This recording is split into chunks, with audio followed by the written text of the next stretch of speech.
እንደ መሀይምነት ደግሞ እዚህ ምድር ላይ የሚያስጠላ ነገር የለም። አንድ ሰው ዕውቀት ሰጥቶት በዛ ዕውቀቱ የሰው ልጆችን አላህ ተጠቃሚ እንዲያደርግ ሲያደርግ ከዚህ የበለጠ ምን የሚያስደስት ነገር አለ? አላህ ሱብሓነሁ ወተዓላ እዚህ ዱንያ ላይ እሱን ተጠንቅቀው እንዲገዙ ያደረጋቸው ዑለሞች ናቸው፣ አዋቂዎች ናቸው፣ ምሁራን ናቸው ብሏል። ወዐለመ አደም አስማአ ኩላሃ ሲል ስሞችን አሳወቀው ሲል ስም ማለት አንድ ነገር ተመራምረህ ስትደርስበት እና ስትሰራው ስም ታወጣለታል። ይሄው ኩባያ አልኩኝ፣ ኩባያው ሳይሰራ ኩባያ አይደለም። ስለዚህ ስም ማለት ከምርምር በኋላ ከግኝት በኋላ ነገርየውን ካገኘው በኋላ የምትሰጠው መጠሪያ ነው። ስለዚህ የዚህ ፍጡር መለያና መታወቂያ ተመራማሪነቱ ነው። ስለዚህ እኔም አውቀው እናንተ አታውቁም ሲላቸው መላእክቶችን ምንድነው ይሄ ፍጡር?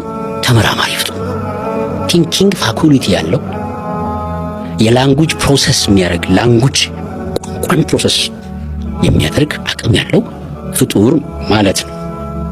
ስለዚህ ሪሰርች ያደርግና ፋይንድ አውት ያደርግና ይረዳል። እንደዚህ አይነት ፍጡር ፈጠረና እዚያ በቋንቋ ከዛፏ እንዳትበሉ። ምክንያቱም ከዛፏ ልክ ሲበሉ ኤክስፒሪየንስ ያደርጋል፣ መገንዘብ ማወቅ ይጀምራል። ይኸው ኤክስፒሪየንስ ሲያደርጉት ዕውቀት ጀመረ ማለት ነው። ይህ አትብሎ የተባሉት ነገር ነበረ በሉ፣ ከዛ አትብሎ ተብለን ነበር አጠፋን የሚለው መረዳት ያዙ ማለት ነው። ይቅርታ ጠይቁ፣ ነፍሳችንን በደልን፣ የታዘዝነውን ትእዛዝ ተላለፍን። ሞራል ይኸው ዱ ኦር ኖት ዱ ጀምረዋል ያሰናት። ይሄ ጌታ ዝም ብለው አይዳኝም።